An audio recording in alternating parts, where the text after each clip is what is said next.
Hey guys, अस्सलाम वालेकुम। क्या हाल है आप सबका? आई प्रिज्यूम आप सब बिल्कुल ठीक ठाक हैं। और ये सुबह नाश्ते का टाइम है और मैं गर्मा गर्म चीज़ नान का इंस्पेक्शन कर रही हूँ। तो अब्दुल्ला को चीज़ नान पसंद नहीं है। अब्दुल्ला के लिए मैंने पिज़्ज़ा बेक कर दिया था। सेम डो है, सेम फिलिंग है, बस थोड़ा बेक करने का मेथड डिफरेंट है।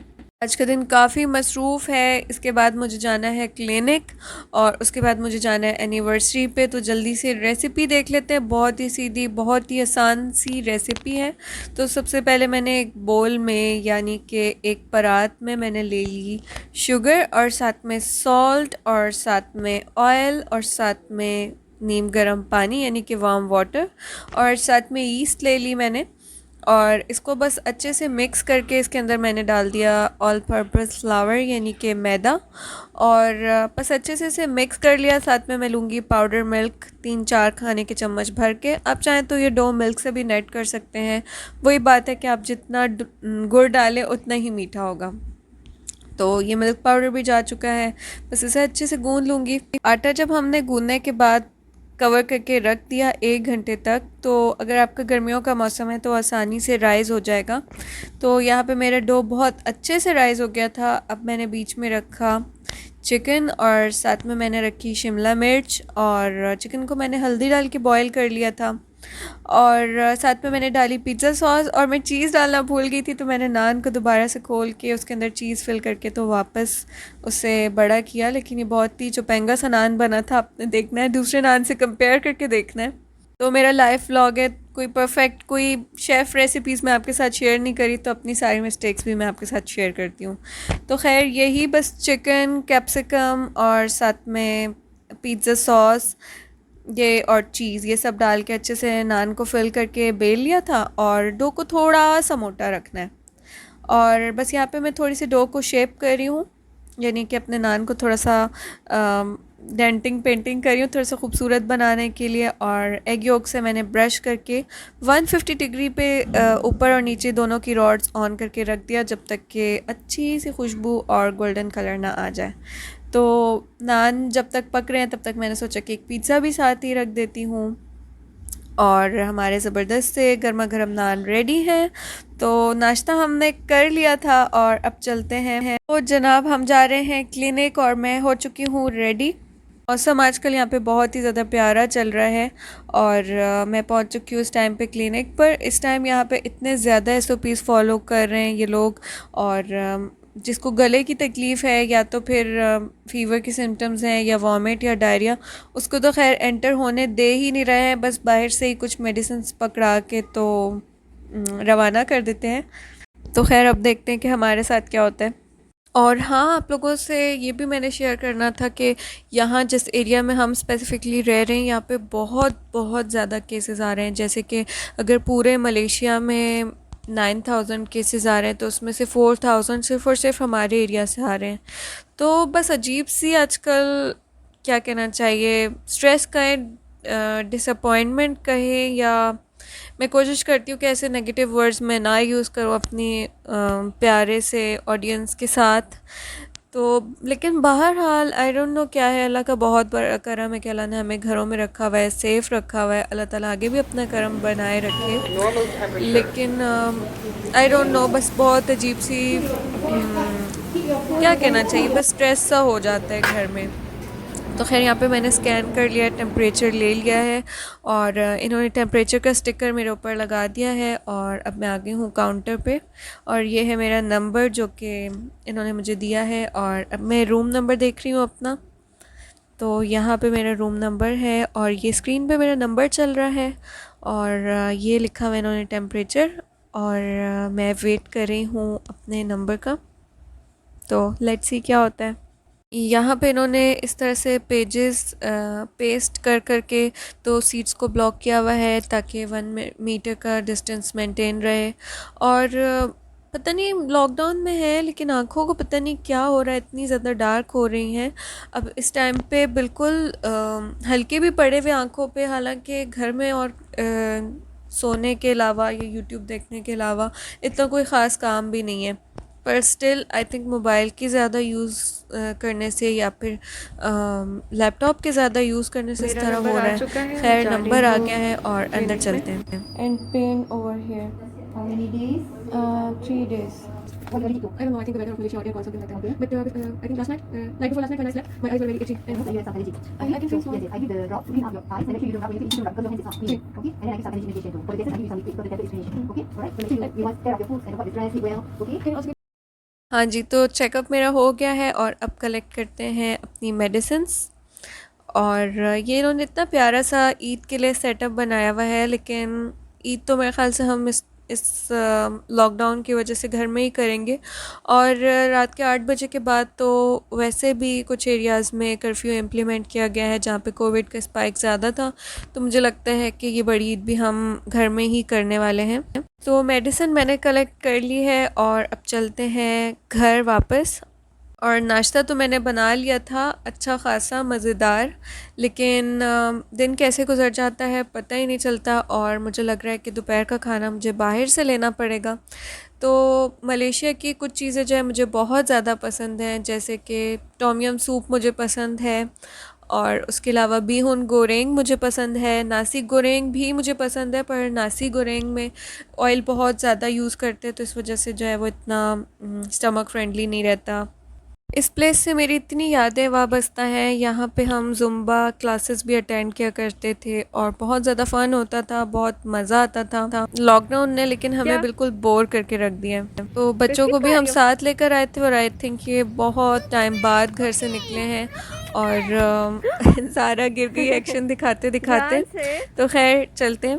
तो कुछ ऐसा हो गया कि घर में रह रहे के आदत ही पड़ गई घर में रहने की कि बाहर निकलना बिल्कुल अच्छा ही नहीं लगता। इवन के नीचे वाली शॉप से जाके थोड़ी बहुत जो ग्रोसरी करनी होती है उसका भी दिल नहीं कर रहा होता बिल्कुल भी। लड़की था।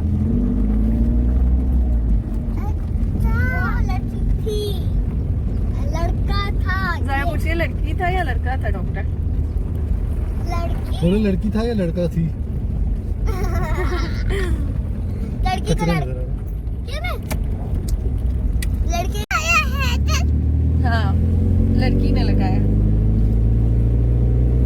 लड़की लगाता है। लड़की लगाता है।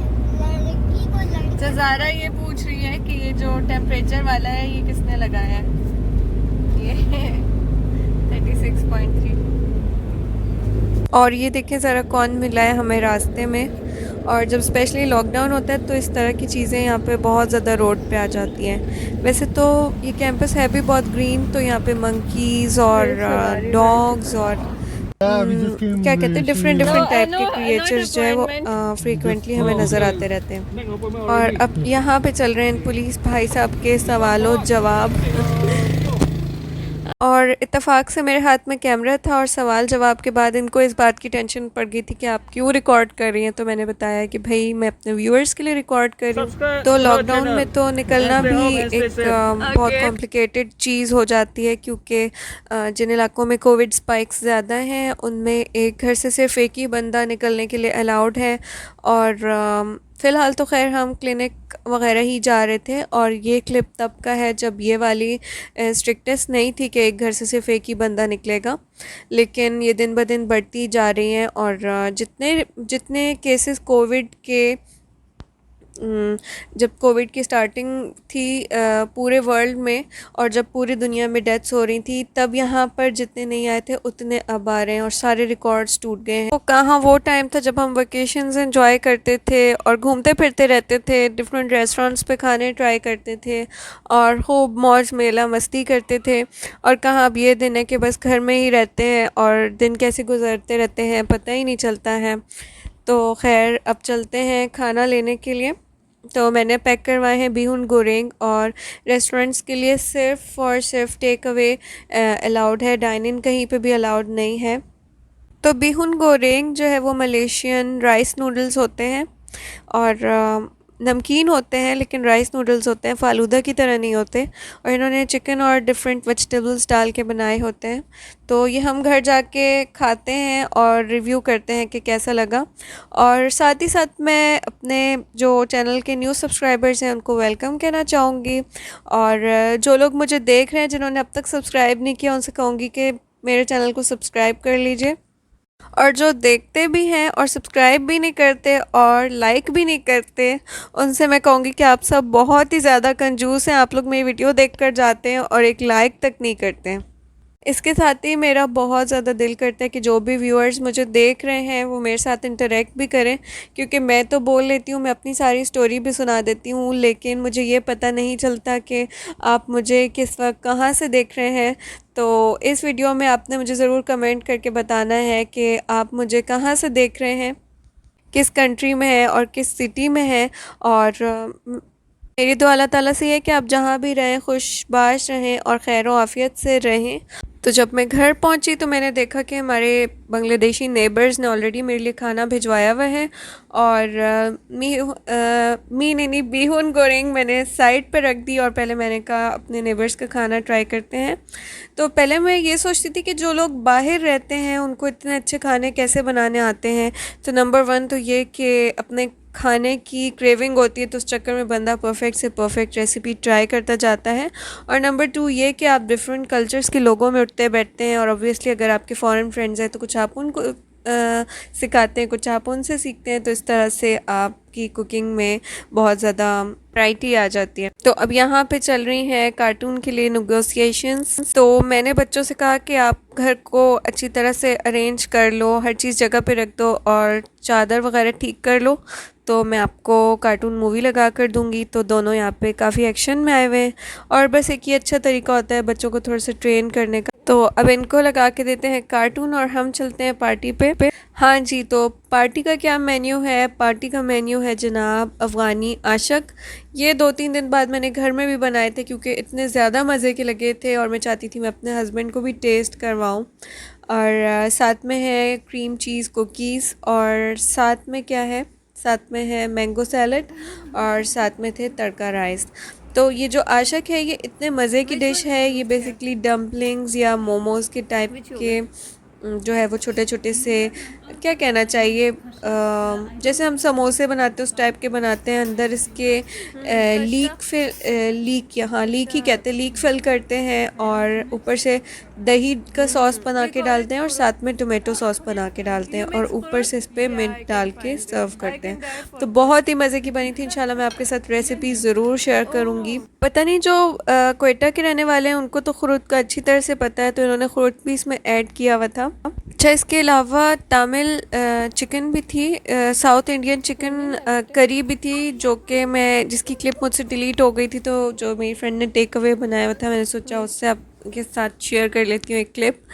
तो खैर अब आ गया है चाय का टाइम, और चाय के साथ क्या है, रेड वेलवेट केक है और अफ़गान ग्रीन टी है, यानी कि चाय सब्ज़। अस्सलामुअलैकुम, क्या हाल है आप सबका? आई प्रिज्यूम आप सब बिल्कुल ठीक ठाक है, और मैं इस टाइम पे बहुत ही मज़े का खाना इंजॉय करके बैठी हूँ। यहाँ पे क्या क्या है, यहाँ पे है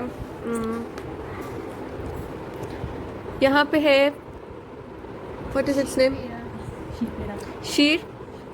शीर पेरा। ये जो है वो अफ़गानी मिठाई है, और ये है butter cookies, cream cheese cookies. Oh my God.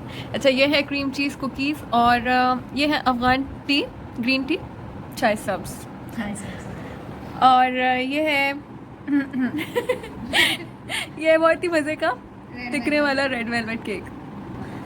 अब चले मैं वन बाय वन हर चीज़ को ट्राई करती हूँ। शीर पेड़ा,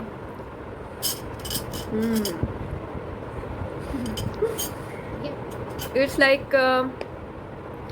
लाइक बेसन की मिठाई या बेसन के लड्डू, but sheer peda is milk, something like milk.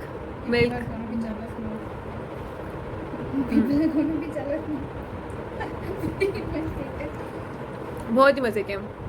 चलो मैं ट्राई करती हूँ क्रीम चीज़ कुकीज़। इतने मज़े की इसकी शेप, इतने मज़े का ये बनी हुई है कुकीज़। इसको खाने से ना मुंह में ऐसे टेस्ट आ रहा है जैसे कोई बटरी सी चीज़ खा रहे हैं। यम। अब ट्राई करते हैं जनाब रेड वेलवेट केक, और बहुत ही मज़े का केक है, बहुत ही टेस्टी केक है, और क्रीम चीज़ की फ्रॉस्टिंग से तो और ही ज़्यादा मज़े का हो गया। तो खैर मैं अपनी इस फ्रेंड से रेसिपी लेके दोबारा बनाती हूँ और आपके साथ भी शेयर करती हूँ।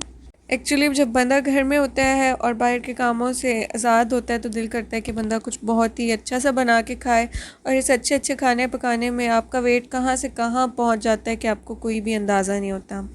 खैर अब है वापसी का वक्त। अब मैं वापस अपने घर जा रही हूँ और सन्नाटे का आलम देखें ज़रा। इस वक्त आई थिंक रात के सिर्फ 9 बजे हैं और सारी लाइट्स वगैरह ऑफ़ हैं और बाहर ना बंदा है ना बंदे की ज़ात है। तो आप लोग बताएं कि आपने ईद उल अज़हा के लिए क्या क्या तैयारियां कर ली हैं, किस किस के कपड़े बन गए हैं और किस किस के अभी बन कर आने हैं, और कौन कौन हमारी तरह लॉकडाउन में है जिसको कि उम्मीद है कि वो ईद भी घर के अंदर ही चार दीवारी में गुजारेगा। तो यहाँ पे ये सीन चल रहा है कि ईद की अभी तक कोई ख़ास प्रिपरेशन नहीं हुई और क़ुरबानी का भी यहाँ पे मुझे बहुत ही ज़्यादा मुश्किल लग रहा है कि इन हालात में हम यहाँ पे कर पाएंगे।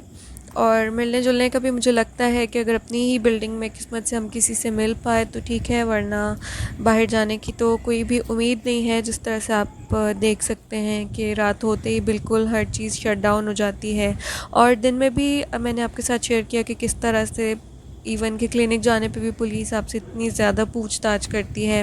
ग्रोसरीज़ में मैक्सिमम जिस हद तक मुझे हो सकता है मैं ऑनलाइन ही कर लेती हूँ। खैर जो भी हुआ जैसा भी हुआ इंशाल्लाह आपके साथ ज़रूर शेयर करूँगी, और अगर मेरा व्लॉग में आपको कुछ भी अच्छा लगा हो तो लाइक कर दीजिएगा और चैनल को सब्सक्राइब कर लीजिए। मैं फिर आऊँगी किसी और जैसे व्लॉग के साथ, तब तक के लिए अल्लाह हाफ़िज़।